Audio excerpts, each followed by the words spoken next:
Peace and blessings to the family. Peace to the gods. Peace to the earths. Peace to all my righteous all throughout the planet. If you acknowledge this wisdom, then you can understand it. Now today we're talking about a very special subject, y'all. Okay? Deals with identity. Identity is that which makes us who we are as individuals, as a family, as a nation, and as a civilization. When the Savior came to us in 1930, he gave us a very clear identity of who we were. And since we knew who we were, then we knew who our enemy was. And since we knew who we were and we accepted our own and ourself, right? Then we could clearly see when we were being other than ourselves or when some of us were acting other than ourselves. See? Identity puts you on the square. It gives you a purpose, it gives you a place, it gives you a reason. Because a man who does not have identity, a family that does not have identity, a people that does not have identity can end up anywhere with anybody doing anything for no reason. You don't want that person to be you. I don't want that person to be me. So this is why we take identity very serious. Okay? And in the first degree of 120 degrees, the first degrees of supreme wisdom, the first question is asked is a question of identity. It's not a question of place. What happened at this place? Right? Who was this person? Who is this person? Who is the original man? Now, because the place does not make him the original man. The space does not make him the original man. There's no person that can give him that status except for himself, accepting his own and being himself or being herself, and us being what? Ourselves. So identity is very important. If someone takes your identity, you know they've taken your identity, then it's your duty, if you know they took it, to go get it back. You understand? That's what we're dealing with today. So we're dealing with the subject of settler colonialism and identity theft, because the two go hand in hand. What is settler colonialism? Settler colonialism is when a foreign state invades another state for the purpose of stealing the resources of the land, displacing the people, so that they can own and occupy the land and its people. Examples of this are Saudi Arabia, Egypt, Australia, Israel, Mexico, the United States, and India. These are places in which they were occupied by the original people, the original inhabitants, and then another settler colonist came along and stole the land, displaced the people, and, which goes into our next topic, committed identity theft. This has happened so many times within the last 2,000 to 4,000 years that people think it's just commonplace, and they just accept it and they don't investigate to look and see who is supposed to be where and how did this random people get from where they are and where they came from to another place in space, in somebody else's space. These are two of the, just like the 1-2 punch of white supremacy. Settler colonialism to seize your land and then seize your identity. When they seize your identity, it's called identity theft. We thinking of when somebody steals your credit cards and your name and everything. It's a little more than that. It goes a little deeper than that. So let's go into identity theft. Identity theft is the second stage of settler colonialism, in which the invading nation begins to redefine the culture of the region and also assuming the identity of its inhabitants. Using falsified religious mysticism, psychology, to write themselves into another group's legacy, history, and heritage. That sound familiar? Like I said earlier, this is the 1-2 punch of white supremacy when they seize your land, your identity, then sell you a twisted version of your own story and make you like it and have you telling the story. Not your story told by them. Your song remixed in their image, in their likeness. This is called displacement. To remove you, to remove us from our original cultural, intellectual, geographic disposition so that they can replace you and remake you and your gods, your culture, your land, in their own image and in their own likeness. This is displacement and this is identity theft. Now, if someone has taken your identity and they've assumed your identity and you're not being who you're supposed to be, then who are you? If you're not being you, you want to be him, but you can't be him, and he can't never be you, then who are you? You're nobody. That's the state and the condition that we were found in before we got an identity. But now we're back to a position where the 10% is back working their magic on the 85%.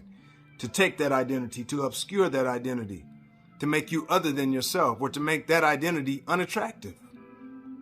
You heard me? Yeah, so everybody want to be everything else except for who they are. I tell you straight up, I'm the Asiatic black man, the God of the universe. Why would I be ashamed of that? Why would you be ashamed of that? The world know this. Why would you not know this? And if you're not using that identity, who is using that identity? Let's go into this, y'all. Let's go into this, y'all, because there's a lot of people wearing fake identities. Identities that really belong to us.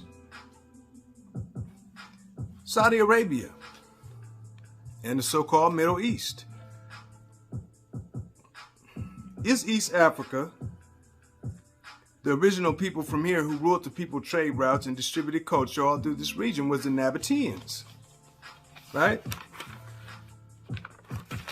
We heard of the Nabateans, right?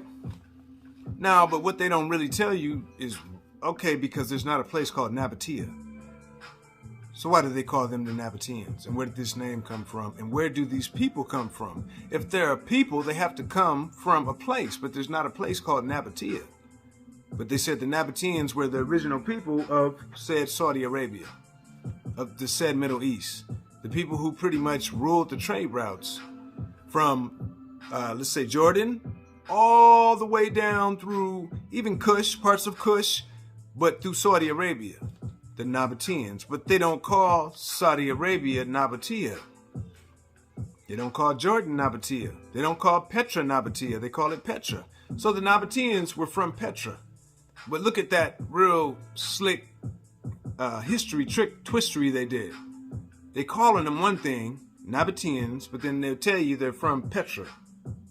Why didn't they just call them the Petrans?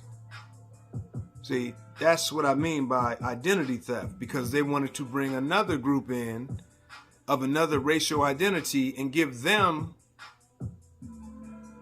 rulership and dominion over that region that the Nabateans settled. And were there for thousands of years. Yeah, had the trade routes and everything. Before there was a Mecca and whatnot, there was Nabateans who were up in Petra. So when the invading colonizers began to come through, okay, some from the Far East, some from Europe, they wanted to destabilize Petra. Petra's in southern Jordan, and the people of Petra, who had trade routes that stretched all the way from the Mediterranean through Saudi Arabia to India and then to China. So to break up that trade route, they had to break up the people and destabilize their land, which was called Petra, and which happened to be the original, the first Mecca. These was black people that settled Petra, though. They had the trade routes. And next to Petra, right down the street, you had a place called Adolis. Okay? So these were between the 1st and 5th century. These were the main trading spots in that region that everybody came to from all the way as far east as China and the islands that decorate China and the Pacific Ocean, all the way to the Mediterranean, probably even further. They came to Petra, they came to Adolis. Okay? So when this new shake-up, mix-up, remix, right, of people's names and moving people from their original place to other place happened during the 1st through the 5th century, y'all, okay? The place that was called Petra, that was the place of the Black Rock, okay? The place of gathering. Dan Gibson talks about it, okay? The first place of gathering that all the Middle Easterners talk about. Petra, run by the Nabateans, was moved from southern Jordan to what we call now Mecca. The people that were in Petra, the Nabateans, were dispersed and removed from the rightful part, the respectful part of history. And you have to dig through history. You got to go through biblical history to find out who these people are and really connect this. Why were they displaced and who was put in their place? They were displaced because during the 1st through the 5th century, they had a very clear version of what they're calling so-called Judaism, Islam, Christianity. These were traveling people, Nabatean. Naba in Gez means where. Aten is someone who's has a high degree, is highly degreed in something. So if you're saying that these person is dealing with where, this person's title deals with where and a high degree of where. These are the navigators in, right? Aten means like the top, the best, right? So Nabatean means the people who could navigate the very best. You understand what I'm saying? So they had access to all the religious documents. Some of the ones that probably you and I wouldn't get because they were everywhere. East, west, north, doing trading. Shaking hands, meeting friends, and counting grands. You understand? So when you have that type of knowledge, when you can bring all the different deities and the scriptures together, you have a lot of power. You got the grand. You can write the grand book, right? This is what happened.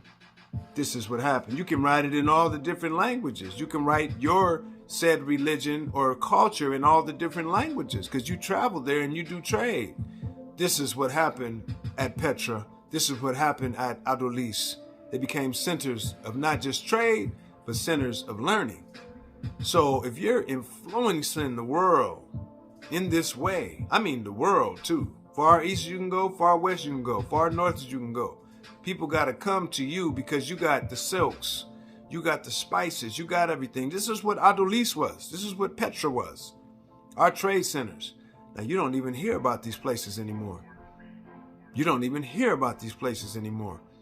This was the best part of what they're calling the Middle East, what we know is Northeast Africa. This was the best part of the world that people came to gain to the centers of knowledge, to the centers of culture, to the centers of commerce. Okay, I'm going to move on now, y'all. So, why do historians refer to them as Nabateans and not Petrans? Well, because historians want you to think that this random group that they're calling Arabs, Saudi Arabians, been here for thousands of years and made this place inhabitable, which is incorrect. They're a very recent group that have come along. If you look at the pictures and you look at the monuments that are built throughout this area, they're very similar to the monuments that are built in Lalibela. Okay? They're built carved into the mountains. Okay? Look at some East African architecture. Then look at Arabia's architecture in the deserts. It's carved into the mountain, just like Lalibela. Architecture will tell you who did what. Once again, y'all, identity theft will play you like this. Even though you know we did it, we know what we built because we know who's there now. And we know who does this type of work, this heavy work. It's the reason why they brought us to America, to do this heavy work, building of empires, infrastructure building. We know who does that. So when we look throughout the world and we look to India, okay, and we see the Brahmins up on top now, right? Because they stole the civilization from the original people and did a form of identity theft in India. Not even called India, it's called Bharat, okay? The original people called it that, okay? It became called different things by the Aryans who invaded. Now listen what the Aryans said. When you go and you start reading through the Sanskrit, which is not the original language of Bharat, also, so-called India, Tamil is. Tamil comes from Ge'ez, East African language, okay? There's a strong connection between East Africa and India. In fact, some maps called India East Ethiopia. Okay? There's a river in India called the Ganges or Ganges. Ganges, okay? Gan in Gaz means something that happens after something, okay? And if you're traveling from west to east, right? You come to Ganges after you come to Ge'ez. Ge'ez is right here. Okay? Ganges is here. So this one's first. And, you know, when we look at India, we think of people like Mahatma Gandhi, right? Well, he wasn't Mahatma to me because he wasn't great. Because he didn't love the original people. He treated the original people bad in Africa and back in India. He was of the ruling class Brahmins, who were the conquerors. And keep the caste system in place where they're on top and the dark people are on the bottom. And that's a form of identity theft because when you think of the national identity of India, you think of a light-complected Blindian. You don't think of a dark-complected Dravidian, what they call the untouchables or the Dalits. See, we're back, and these were people who once were the movers and shakers of what's called India now. But they got pushed to the side because of this caste system that come in by the Aryans. And not only did the Aryans put this caste system on them, they assumed their identity. They stole a lot of the culture. They stole the land. They pushed the Dalits onto the worst part of the land. They make them do the worst jobs.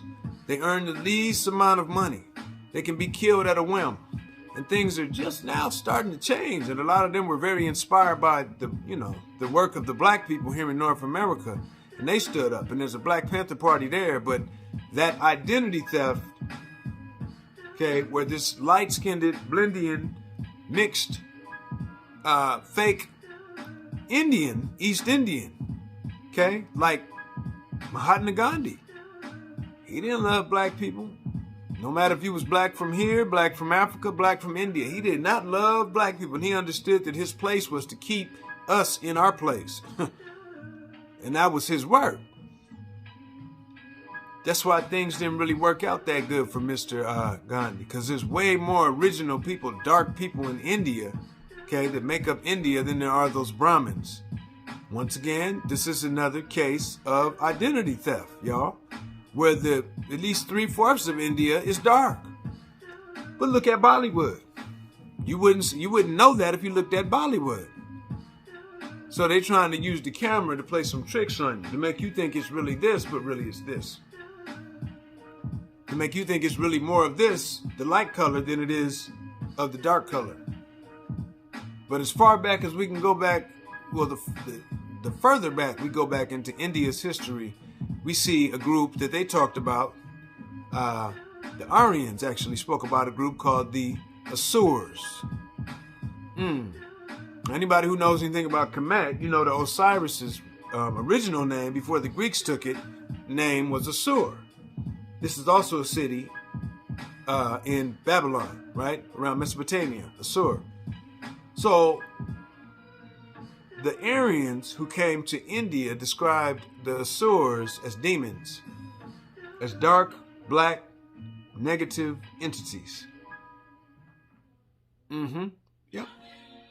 But they said these were the first people that really came to India with enlightenment and with power and with force. So if these were the first people that came and then these Aryans came a little later, and then they demonized the first people that came, and then the Aryans ended up with the land, what does that tell you? Tells a lot, huh? And you see a lot of the culture of East Africa in India. But then you see the dark people on the bottom there. So we see that something happened there. There was some early settler colonialism, followed by identity theft. And the identity theft carries us up to today. So when you go there and you see the black people, you think they just maybe didn't make the right decisions. Maybe they did something bad. Maybe they're cursed. Maybe their father was a robber, or the sins of the father fell upon them and left them in poverty. No, that's not what happened. That's not what happened. You got to look into the history, the exchange between the Brahmins and the Dravidians, because that exchange is the same as the black man's and the white rednecks exchange down in the South and throughout America, in what we call the wilderness of North America. It's the same thing, just a different place with different names. Now we have other forms of this that happens in other places. It's pretty much the same thing, but they just might do it a little differently. Is that right? So we go to Mexico, and we know that most of Mexico is black. But when you think of Mexicans, you think of a kind of a light mixed Brahmin-looking guy, huh? Right? Yeah, we do. Yeah, we do. But we know that name, Mexico, is not really the name that the original people gave to it. We called it Olmec, or Mecca. Right? That's what's the original people. When you look at the Olmecs, they don't look like the Mexicans, do they? So where did them people go? Oh, they still around. But when you look at Mexico on TV or something, the TV shows, you don't see the Olmec. You see the half Spanish, half original, right? That's where the word Mexican comes from. And the original people get washed out, get left to the side, get left in the mountains, get killed a lot of times, or made into mules. They just recently began to give Afro-Mexicans, who are the indigenous people of Mexico, right? Been there since. They just recently started giving them recognition. This is identity theft. Because the mixed group that's there, the mulattoes, are the bastard children of the Spaniards that came and left their kids there to rule over the indigenous group, the Olmecs. Then they pushed them up to push the Califas, the California Indians, off of the land. They say, oh, that's not a real tribe. You's a goddamn lie. I got a friend, he told me his grandma was a Khalifa. Should we call him up? He said Khalifa. He didn't say no other name, no other indigenous tribe. He said she's a Khalifa, one of the California Indians. Okay? And we got a whole bunch of black people throughout California. My grandma's from there too. Grandpa's from there too. These are black Indians, y'all, that are from here. They've been here since. We look a certain way. We move a certain way. But somebody done stole our identity. Somebody who's like more of an Asian and white, European, Eurasian breed of man that they're calling the Indian, the Native American. Go look at the Cherokee tribe, the leaders of the Cherokee tribe. Go Google that. See what they look like. You can tell me, come back and look at me, and you tell me, am I the original Indian or are they the original Indians? This is what I mean by identity theft. And what it does, it displaces people to where when I show up and I say who I am, what my so-called, what they call racial identity or my ethnic identity, what I'm made up of, they're like, oh no, that's not an Indian. That's not what Indians look like. Look, y'all been watching too many Cowboys and Indians, okay? And that term within itself tells you a whole lot. Cowboys, Indians.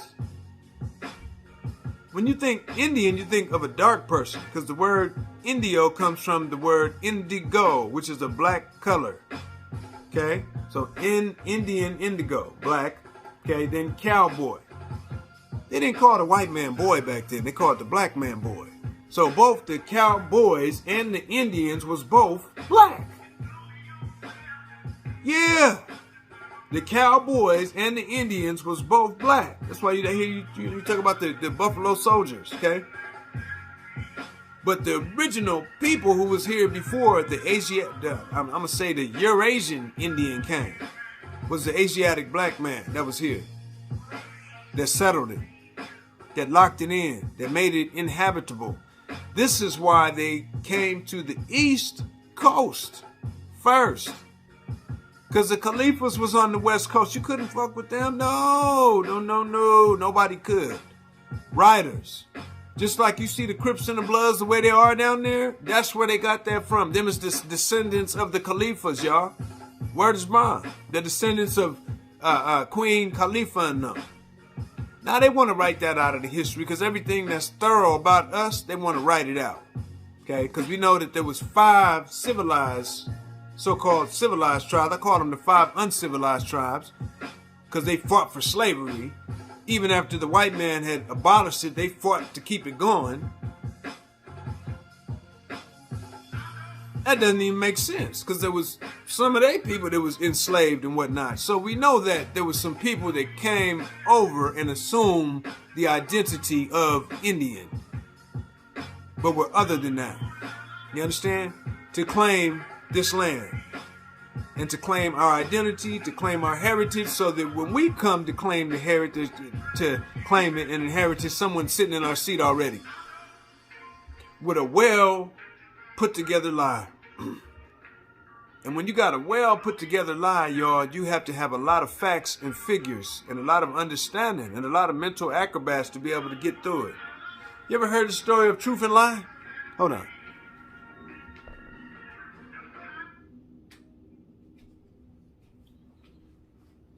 So it was a hot day, y'all.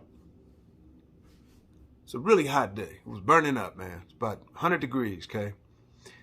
So Truth was out there, and then, Lie was standing next to him. So Lie said, hey, man, it's hot out here, man.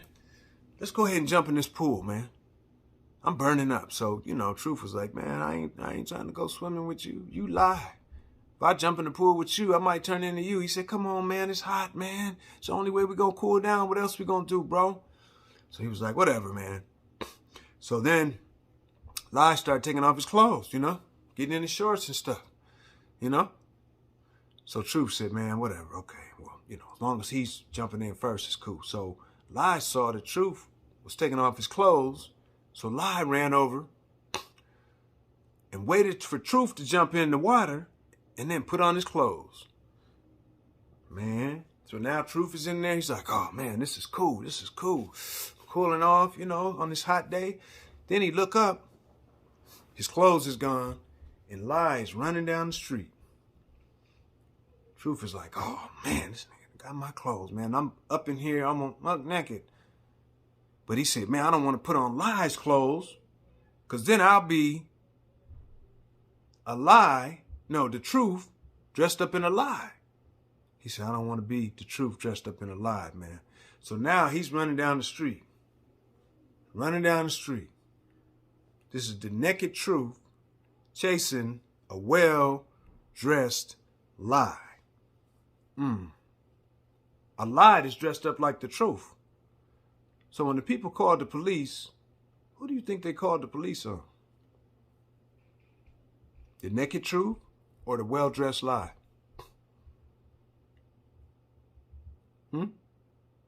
Probably the well-dressed or the naked Truth, huh?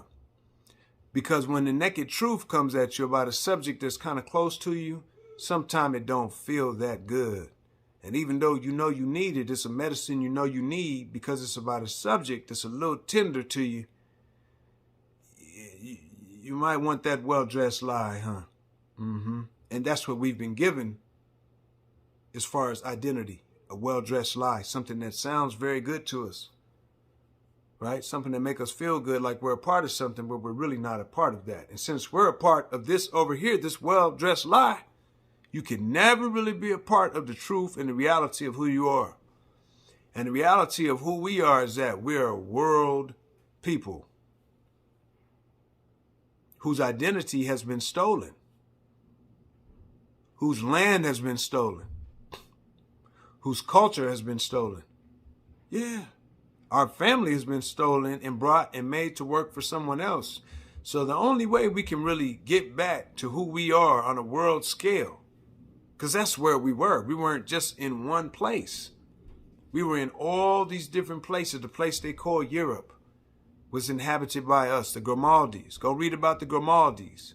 The place they call the Middle East was inhabited by us. Saud means black. Okay, the place they're calling Brazil. Brazil is like at least 60, 70% black to this day. Mexico, the Olmecs, they got pyramids there. Who built the first pyramids? Whenever you see a pyramid somewhere, you know who been there. They said Montezuma was really Mansa Musa. Huh? Everywhere on the planet. Australia, we're there, been there. I know you see some Australians with blonde hair and blue eyes, but the original people there, you know who the original people was? The Tasmanians, they still there. In another form. A lot of them got wiped out. Anywhere you want to go on the planet, not only were we there, y'all, but we had an impact. We like air. We there. Everywhere. You heard that? Now, the thing is that we got to get cognizant of this. To when we close our eyes and we think of the world, different places, we shouldn't think of the grafted man. We should always think of ourselves. Like when you see black at night, when the lights go out and whatnot. That show you the way the universe looked is the way the earth looked. So it was black in the beginning. They're not just talking about when you close your eyes black or there was no light. No, they're talking about the whole earth was black in the beginning. You understand? But through identity theft, settler colonialism, people have been displaced mentally and culturally and physically. Okay, so I'm looking at this map. Look at the map. It's beautiful. Wouldn't it be more beautiful without the lines, though? And I ain't talking about the lines on the paper. I'm talking about the lines that's in our head. This is another part of settler colonialism. We didn't write these lines on Africa. They wrote these lines on Africa.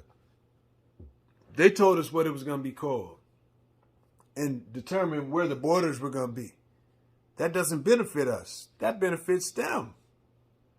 This is another part of settler colonialism and identity theft. Somebody else tell you where you can go in your own house. The house you built. You say, oh, niggas didn't build that. Man, look. If it's been slavery going on for 500-600 years, and that's when the modern world was built, if you got a slave, that means you don't do no work. All of the Western world has had slaves to do their work. The slaves do the work that the slave master does not want to do, but just don't get paid for it. So who built the modern world?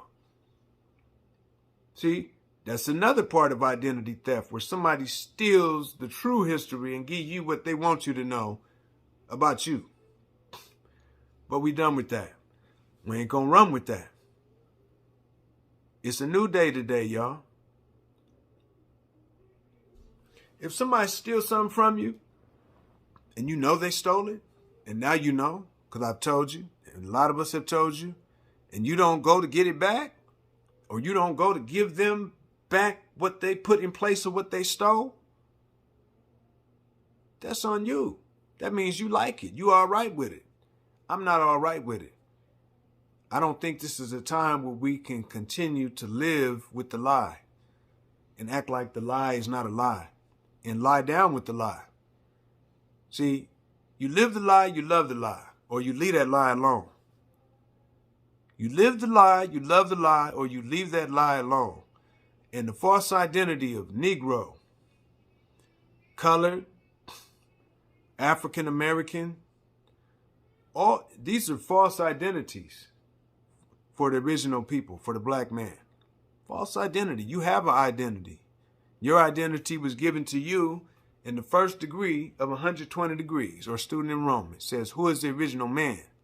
The original man is the Asiatic black man, the maker, the owner, the cream of the planet Earth, father of civilization, God of the universe. That's you.